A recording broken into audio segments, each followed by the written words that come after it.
தர்ம வழியில் செல்லும்போது எண்ணற்ற சங்கடங்களை சந்திக்க நேரும். இருப்பினும் பாதையை தொடர்ந்து செல். இறுதியில் தர்மமே வெல்லும். கலங்காதே. வாழ்க்கை எனும் ரதத்தை செலுத்தும் போது நம் வேகத்தை குறைக்கவோ சிலர் வேகத்தடையாக பாதையின் குறுக்கே வருவார்கள். புதிய உத்வேகத்துடன் செயல்பட்டால் மட்டுமே அத்தகைய தடைகளை தகர்த்தெறிந்து சரியான பாதையில் சீறிப்பாய இயலும். உன் அன்பினை மதிப்பவரிடம் அன்பாக இரு. எந்த சூழ்நிலையிலும் அவரை விட்டு கொடுக்காதே. உன் அன்பினை மதிக்காது விலகிச் சென்றவரை என்றுமே தேடி அலையாதே. நினைவில் கூட நினைக்காதே. நீ தேடி செல்லும் அன்பு நிலையற்றது.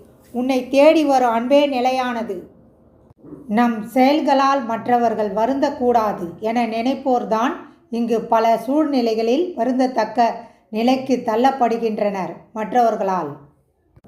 செல்லும் வழியெல்லாம் நல்வழி அல்ல. ஆகையால் சிந்தித்து செல்வோம் நல்ல மார்க்கத்தில்.